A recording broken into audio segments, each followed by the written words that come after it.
of slavery. Okay? All very strong images here. Yes. Then you get charoset, which is apple, wine, if you want, and nut mixture.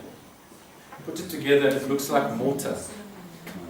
The mortar that was used to build the storehouses. That's what that symbolizes. Okay? The Egyptian storehouses. And you mix that with, you eat that with some of the matzah during the Seder. Now, do you all understand the symbolism of those things? The egg is my favorite one. Okay? Why do you think they used an egg? Because I have no idea. I'd be interested to know if anyone has any idea why you use an egg. For the hard-heartedness of Pharaoh's heart. There's a new one. Say destruction of the temple, but also why are they using eggs?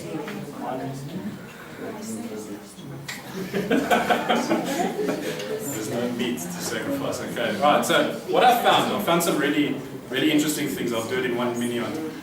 In Aramaic, an egg is called a beya. B-E-Y apostrophe A. Beya. Beya means to pray or please. Thus, they say the fruit silently plead. May it please the merciful God to redeem us with an outstretched arm. That's the symbolism of the egg for some people. Again, may it please? May it please the merciful God to redeem us with an outstretched arm. That's what they say. Others explain that an egg is a traditional food of mourning. Sadness, not mourning. Sadness. Since its round shape symbolizes the cycle of life and the destruction of the temple. Okay. Yes. Also, there's also a very sort of cheeky reason that some Jewish people do it, because they believe that the ancient Egyptians held religious beliefs that prevented them from consuming meat and eggs or fish. Okay? So on that night, we take an egg just to laugh at them. So we're eating an egg. Right? This is what's out there, I promise you. Okay? I can see it. Another one is to symbolize the mouths of their enemies.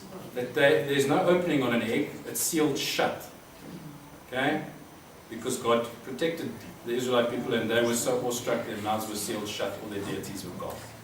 Right? And Vince has heard one before. The egg symbolizes the Jewish people, because the longer you boil it, the tougher they become. Putting an asterisk there, because they've got a meaning. We don't really know. Okay, and during the Seder you're going to go through 4 cups. You're actually going to go through 5. There's a tradition to add a 5th one. I'll tell you that just now. But there's 4 really important cups. Cup 1, who knows what it is? Starts with S, ends with a sanctification.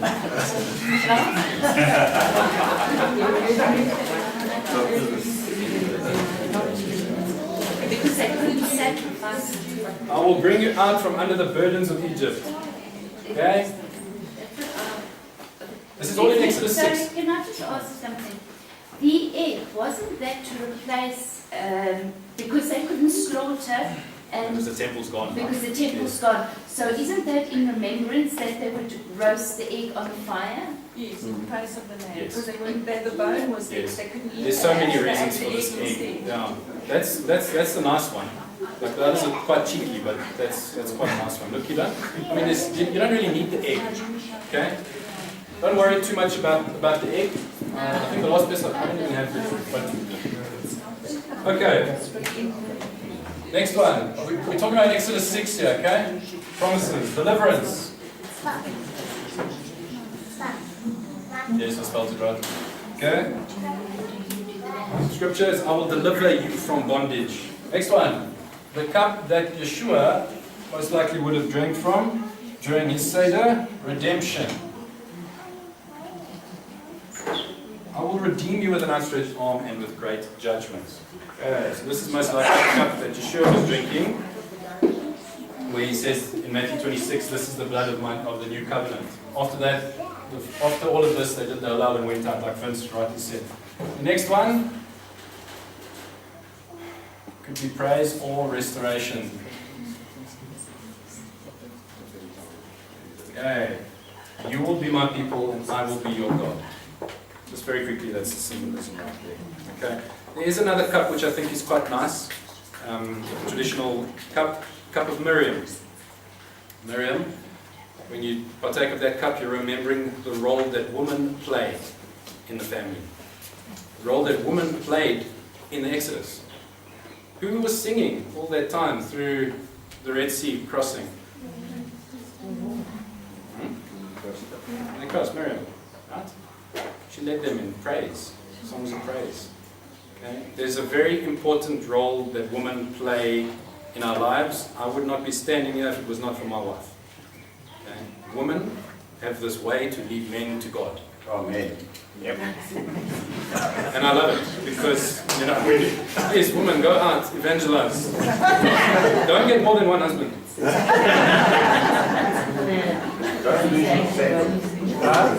Okay. Is it not also quite amazing that Yeshua's mother was, her name was also Miriam? Exactly, yes. Yes. 2 Miriams. Alright, I think I'm done. But isn't there a cup of Elijah somewhere? That's the fourth cup. That's the fourth one. Fourth cup. They're waiting for Elijah. Yeah. First time I celebrated Pesach, I was waiting for Elijah. I made a big balagan. I was celebrating this Haggadah to the T. Put out a cup for Elijah, place for Elijah. No, don't do that, okay? That's just sure. Please, if you want to learn what not to do, come to me, I'll help you. I've made lots of mistakes. Plenty, but you know, we all learn along the way. So guys, if you make mistakes in this Pesach, don't be worried. Okay? The most important thing is that you clean out your chametz. Physically, spiritually. You do not consume chametz. And during the process, you work on your spiritual degradation that you have encountered in your life. Things that take you away from God. If you draw the concentric circle of importance of things in life, who's in the middle? Then? The animals. No? A neighbor. Wife. Husband. Then? Your minions. Your children. And then everything else. Okay. You need to make sure that that's in the middle. And funny enough, when the woman makes sure that that's in the middle, the men seem to follow. Okay, that's what happened with me. I'm not generalizing, I'm just saying. Okay? So, I wish you all a Chag Sameach, a happy holiday for your Pesach. Any questions?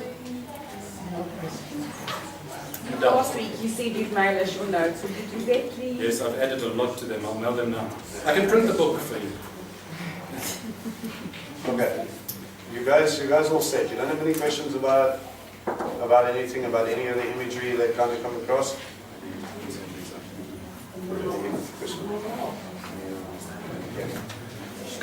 Guys? Yeah, sure. Sorry, to go right to your very first slide. If you go back to scripture, they say it's a lamb or a kid. Yes. If I understand it correctly, he is a baby goat. Yes. But then the entire scripture concentrates on lamb. You never mention a sacrificial goat or anything else. Well, it's an interesting play because later on you specifically use a scapegoat. But were there people that would, for financial or whatever reason, use a goat but almost refer to it as a lamb because it was an allowed thing? So it referred to it as a lamb, but no, God was merciful in a sense with his offerings. Yes. That if you could afford one, yes. That's what you or know. get something smaller, or land up with 2 pigeons, or in many cases. I remember the Yes. pigeon one. Did that also come into when you pay something as well? No. Or was that when you went That's to- specifically when for- something was given something? It's a thing, if you were a small family and you couldn't afford it, you would actually bunk up with the family next door and the 2 of you would be able to. But if you only had a kid, and that's what you used, the point was to have the sacrifice, the blood on the doorpost, so that the angel would pass over. Yes. Continually we have this interesting play, right? That if you do not have the blood of Yeshua, the blood of the Lamb on your house, Yeah. then death can enter. Right. Messiah came to conquer death. Yes. So therefore it will just pass over. Okay? That's an interesting thing. I don't know how many of you actually do Hebrew. Remember we did the shape of the thigh. That's a Hebrew letter, okay, right? Okay? If you put Yeshua in his right position, his name starts with a what in Hebrew? Yud. What does that spell? Chai. Chai, which means life. So as life is sitting at the table, life would then pass over, and his blood would continue to be there covered. His image usually, they just overlap more and more. Okay. Remember the cleaning up. Remember the stipulations. Nick read it a few times. If you eat chametz, or if you have chametz in your house. Guys, we're not trying to push this because we want to make it about us. This is what God is saying. Okay? We have Jewish people who take chametz and they put it in the cupboard and then they seal it. And then they say, we won't touch it. And then once Passover is over, they open it up and they carry it out as usual.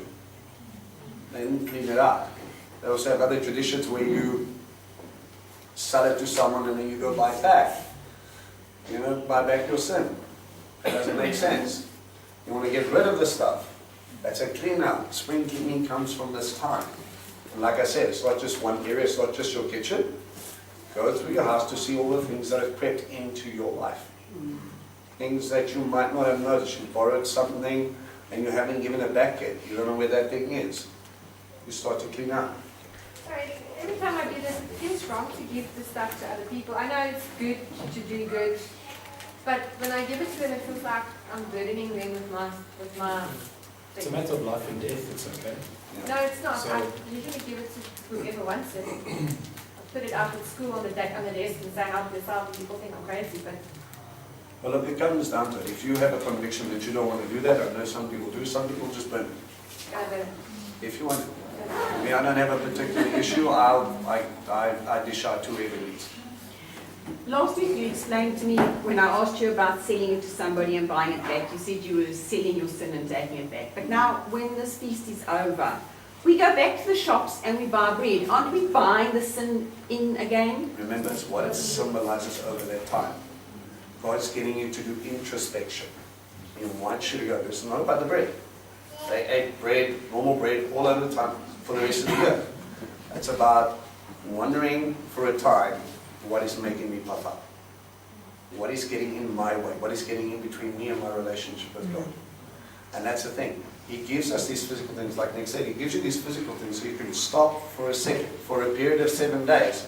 And before, as you build up, I should be focusing on my relationship with God. And again, us as believers who understand the links about what's happening and what He's doing for us, it becomes even more pertinent. It becomes not just about leaving a country that we were never in, or something that our ancestors went through, and we're just like, oh, okay. It becomes so much more personal. Like I said, the mitzvah is when the instruction happens. When your kids ask him, why do we eat? Why do we do this? He says, the instruction God tells him, he says, you will tell them that God freed me at that time. And in the Haggadah, you'll have something called the Manish Tanah. You'll have 4 questions that come up. Why do we eat bitter herbs? You get to explain what we've explained now.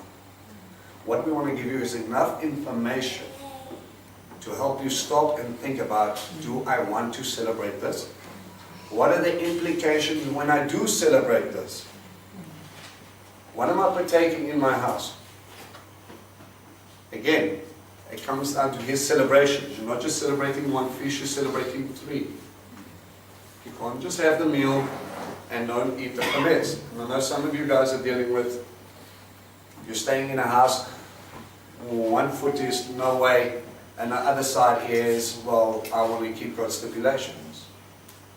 If you're sitting in, say now for instance, your husband doesn't want you to clean out.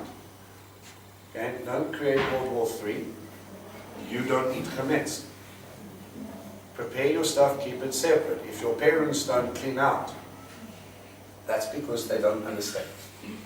You don't have to beat them with a spoon. Okay? But if you do and you refuse to, I start to ask questions. Do you really understand what God is saying? If you understand and you refuse to do, what is that saying between you and your God? And I'm saying here, if that's the case, if you are going directly in opposite with an instruction, like I said before, if you're going to be Torah observant, if you're going to be a disciple, if you're going to follow Him, you cannot pick and choose which instructions you choose to follow and don't.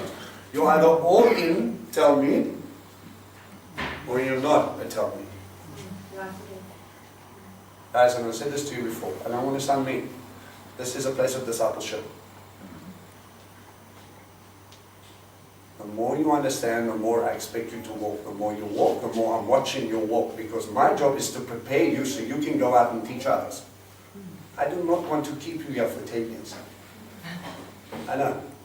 Not that I don't love you. But I'm not doing my job. I want to get you to a place so that you can go help others. So that when you talk about Pesach, and you can draw this chart one day, and you can take it through the symbols and all the rest of it, and then when your Talmidim look at you like, I have no idea, Jesus was Jewish.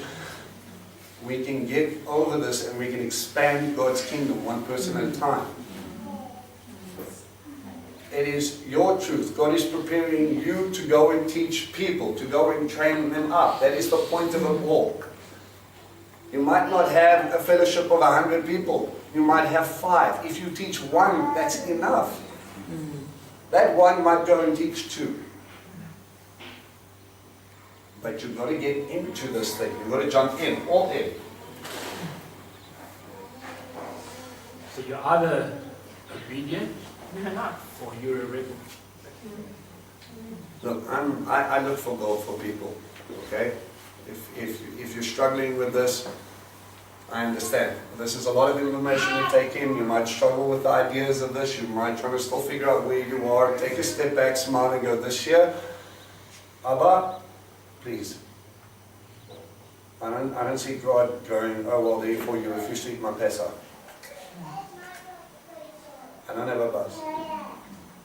2nd and 3rd year in, well, you better start stepping up. Because if you're not stepping up, then you're running. And if you're running, why are you here? Guys, God wants you to grow. He wants you to be Talmidim. Was it easy for the disciples? Absolutely not. Was it worthwhile? Well, they drink of the cup that He drank. And so do you. We accept this crucifixion and we say, thank you for all the good stuff. And He says, let go of bread for 7 days, and you go, I don't know, that's a bit much, huh? Really? Fasting is too much. Was it too much for Him to become Muslim? No. He's holding out His hand and He's giving you an opportunity to follow, to accept the offering, to partake of His body, to enter into this renewed covenant. I freed you so that you can follow. That's your choice. That's the God you serve. He gives you the crucifixion whether you're going to follow or not. But after He dies for you, He says, all right, now you know who I am. Here's my hand. Are you coming? These are stipulations that He makes. This is about your relationship with Him. This is about your heart on the plate and saying, no matter what the cost, I'm here. Don't dull this down as just a nice little tradition that we do. This is about your halakha. This is about what I'm saying to the world and to my God. More importantly, what I'm doing. It's about my feet. It's about my hands. It's not about my mouth. We're living in a time when it's what you say that's what you mean. You say you love me, but you do this. I don't care about what you say. I care about what you do. Show me your love by what you do. Show me your God by what you do. Show me your passion, your heart for Him by what you do. Kind of James said the same thing. Exactly. This is an invitation. Don't take it lightly. You're sitting at His table, at His time. We're taking up His offering. It's God, but His heart on a plate. There's something that I'm going to quickly mention. I'm probably going to get into trouble, but hey.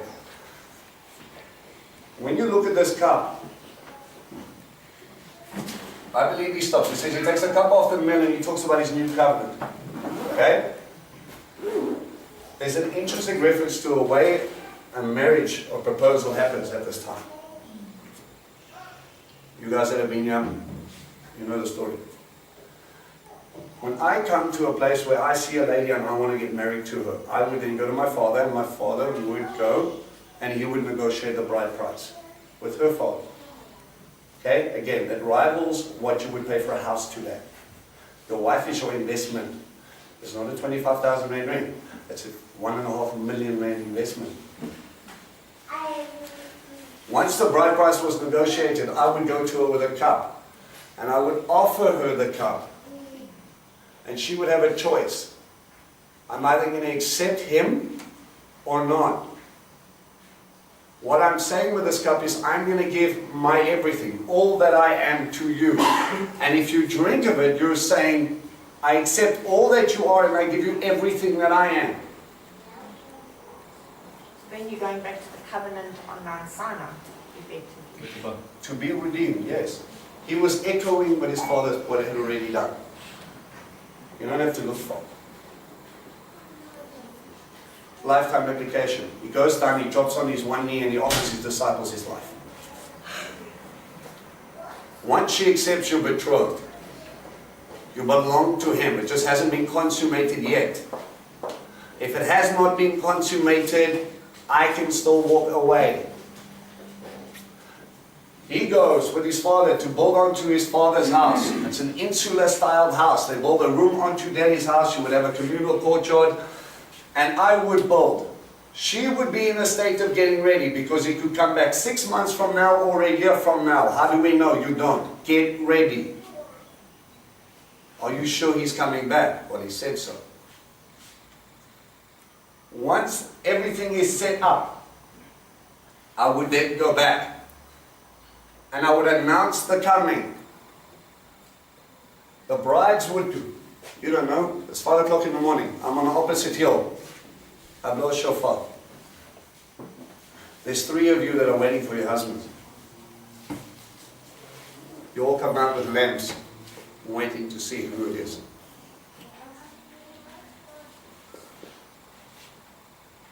He would come down, he would abduct his bride, he would take her, and there would be a wedding feast. Consummation would happen. The best man would sit at the door of the tent, and once it had been consummated, they would say, it's done, and he would announce it to the wedding party. Awkward, yes? So he would sit outside and listen to what's going on. I'm sure the man inside would say, okay. And don't worry, all the guests are waiting for the announcement. Right? But listen to the scriptures of what Messiah does. Listen to the scriptures. Drink of this. He gives them the proposal.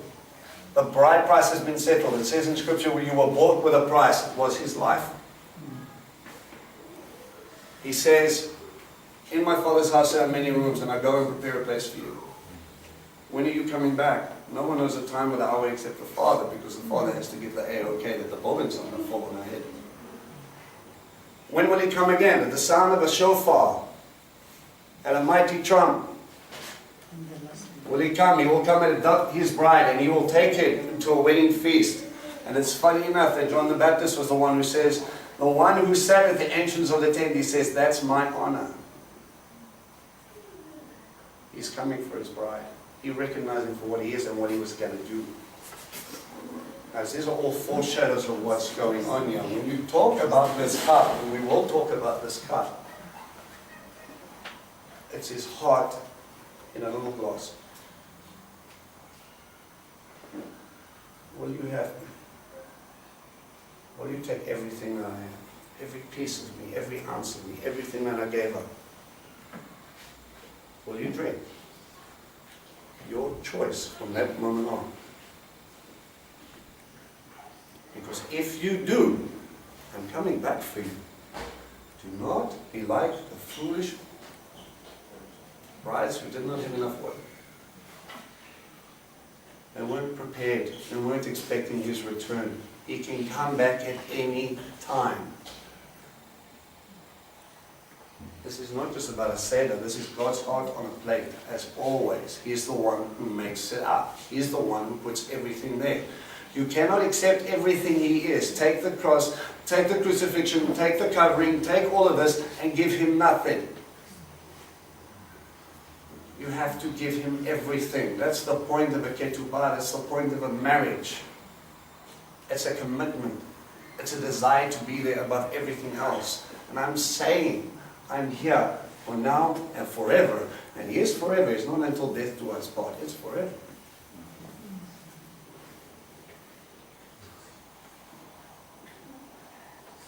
Prepare yourself, because this process is a betrothal.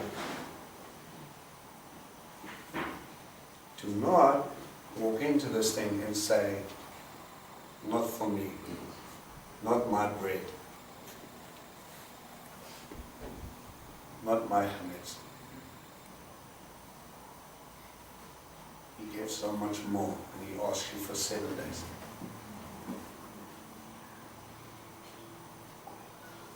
Okay? Next week, there is no fellowship on Shabbat. I want you guys to focus on your Pesach.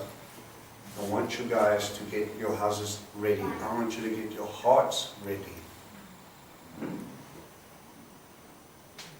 Focus on teaching your kids. Read through the story.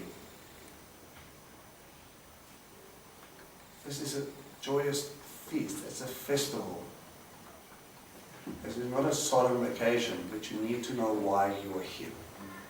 What are you saying? And when you go through that meal, remember these words. He dropped to one knee and he said, I'm giving you everything. You know, it's funny. He says, there's another allusion to this. He says, I will not drink of this cup until you say what? Blessed is he who comes in the name of the Lord. Today, when a Jewish groom walks down the aisle, that's exactly what they say. I will not drink this with you until you realize who I am to you. When you see him coming, and they announce him with a shofar, he's here. Will you have your lamb? Will you be ready? Are you spotless? Are you chametz free? Or are you so busy focusing on all your stuff that you forgot to check your dress? Introspection, focus, but above all, his love and his heart. Any questions, any thoughts? We eat the meal on Sunday night. Sunday night. It's changing. Okay? Great time is happy time.